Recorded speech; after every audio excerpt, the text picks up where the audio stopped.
Yo, what is up, guys? It's the Phantom Armor coming to you guys with a brand new video of a Geargia anti-metal list I have been working on for a little while. I don't know. This is what I came up with. So it's meant to beat the new Pepe garbage that everybody's playing. So yeah, this is what we're playing. So here we go. I'm gonna show you the list. So we're playing Double Augur because if you open this, you don't want two dead of these in your deck. So because this card isn't good past turn 1, so I'm taking the chance not to draw this card for the chance to actually be winning games. So yeah, that guy. So triple armor, triple accelerator, pretty standard. Triple arsenal, triple accelerator. That's the good engine. Triple MK2 and then one Geargia. MK2 is especially important in this build because we play Glow Bulb. And you just send the MK2, you just make melee and send the glow bulb, so he's really important. They're more important than they were before. And then the last monsters are just double Veiler, so. And I'm not playing MK3 because that card's garbage, and don't play that. That card's just bad. Moving on, we're playing double Kaiser. These are the only spells we're playing. Believe it or not, we're not playing Norden, or Instant Fusion as some of you like to call it. When it really is just Norden. But anyway, we're not playing Instant Fusion because it conflicts with like half the floodgates we play. So yeah. So next we're playing triple of this card, Gear. Really broken. Then we're playing triple of my favorite card ever, Rivalry. This card's really broken. Like, honestly, more people should be playing this. Because if you flip this against Pepe, everything in their deck has a different attribute, so you literally just win. And you don't even destroy their shit, you just send it, so it sends to the grave, so it sends it to the extra deck, technically, with how this card is worded. Because instead of going to the graveyard, it goes to the appropriate zone, so it just sends it to the extra deck. So why this card is broken is because they all have different attributes, and no matter if they go to the extra deck or not, they have to remove this card. And if you don't know like the XYZ rulings behind this card, your opponent cannot, like, if they have like 2 level 4s that are like both spellcasters, they can't overlay them into a like what is it called? What's that shit called? They can't make a Castell with it. So this card is extremely hard to remove. Like they can only make Trapeze. But the problem in this meta is like you just get blown up by Twin Twister. So I'm probably gonna be trying to play Starlight Roads soon. So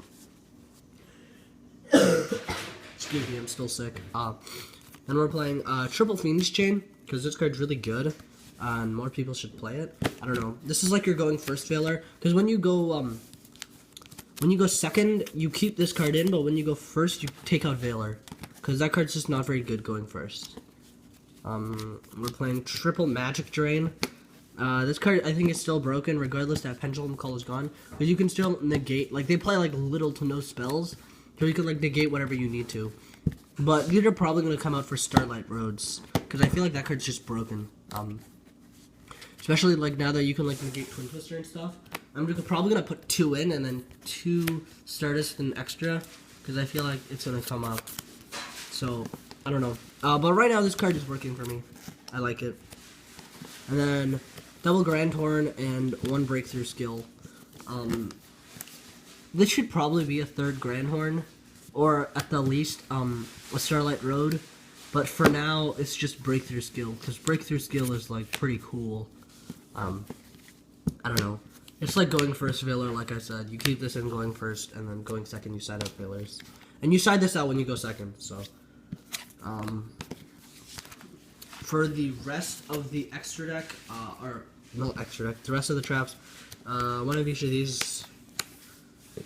Macro I feel like is still important because you just banish all of their pendulum shit and they can't do anything. So yeah. So the mentality behind this deck is that we play 6 floodgates. You have a 6 out of 40 chance to draw one. So essentially to open one you have a 30 out of 40 chance. So that's a 75% chance to draw one, which means you should be winning 75% of your games. So I guess that's the logic behind it, but since we're not playing Instant Fusion, we don't have a Norden, so here's what the extra deck looks like. So we're playing 1 Nat Beast, Catastor, and then Armory Arm. These are important because they're machines, so they get past the rivalry. And we're only playing Armory Arm because you can OTK. Because if you have Melee and you only have level 3s, you can just make Armory Arm, equip Armory Arm to Melee, and then just go in. Or, since this card's a machine, you can make Geargia with it, so that's also pretty broken. Then the Melee, obviously. Engineer, probably going to switch this for Zen mains because of rivalry. So, because that card's like, Zen mains is arguably like worse than this card, because if you make this card plus that beast, you win. Like, that's just too much, like, protection. They can't kill you at that point. And if you have even like one Grand Horn or like one card that can disrupt summons, you practically win. So, and then we're playing Devil Dweller. That card is broken. Samurai, Diamond Dyer, Castell. Probably want to play a second Castell. Honor Arc, Rebellion to get over Majesty's Fiend, and then triple Geargia.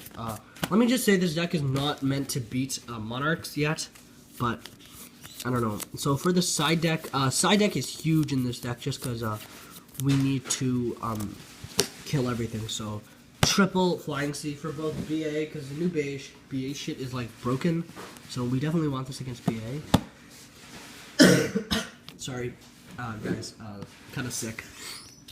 So this is really good against BA, because like Venus Rhino Warrior is really broken. So we can just kill that, and then also this card is broken against Pepe because me and my friend we were arguing why this card was good. But essentially we figured out that when your opponent special summons Pendulum Wizard, upon summon they must declare their targets because that's cost for it. Then this card would be summoned as Chain Link 2 to their targeting. So they can't actually choose this as a target on summon, because this card is not present when they would be targeting as cost. So like you cannot actually like chain this to before they choose cost. So just be cautious of just be cautious of that, so that you don't like die to that. Because this card's broken if you know your rulings. So that's why, like, they can Ignister spin it back, but a lot of the time I summon it like a lot of the time how this guy works is like if you have this card and you can just macro them, then you practically win, because they lose so much advantage just trying to remove this card that it doesn't even matter. So that's why this card's really broken. And then triple rivalry, or sorry, not rivalry. Triple of the Wavering Eyes, because this card's broken. Triple MST. This is either going to become Typhoon or Twin Twister, one or the other. And then I'm probably going to main that card, because I don't know how well Twin Twister works in this deck, because you don't really have dead cards besides Geargia and MK2, which is not dead half the time. But I don't know. It's still arguable. But I still need to get some Starlight Roads. So double Mirror Force inside for when you need it. Should probably be Storming Mirror Forces, but these are more flexible. So, and then double Shadow Gnome Prisoning for even more. What is it called? That deck hate. The BA hate, and then double Goes and Match. And also this is for Cosmo. And then Goes and Match is really good against Cosmo. Like, it's okay against Cosmo, I think, but I think you kind of need Mirror Force against Cosmo, but I don't know. So you already have Rivalry in main for Cosmo and Macro in main for Cosmo and other shit like that you should probably be winning your Cosmo matchup. And then just Goes and Match is just in here because I wanted more cards that could inherently just stop my opponent from playing Yu-Gi-Oh! So, against Nexus Matters, it's good, but against Cosmo, this is very easy for them to play around. They can just like Farm Girl summon Slip Rider pop this, and then go into more plays. So, or they could just normal summon Wicked Witch and then stall with it for a turn, and then tribute summon Slip Rider to pop. Oh no, they can't do that. Sorry. But also, Rivalry just destroys Monarchs, so I just want to mention that. And also, this destroys Monarchs, so I guess this deck is kind of ready for Monarchs, but it doesn't have Massive Restrict yet, so I don't know. I'm probably gonna play Zombie World anyways, because that card's really broken. Because that card's searchable, so yeah. But I don't know. This has been the Geargia anti-meta profile I have been working on.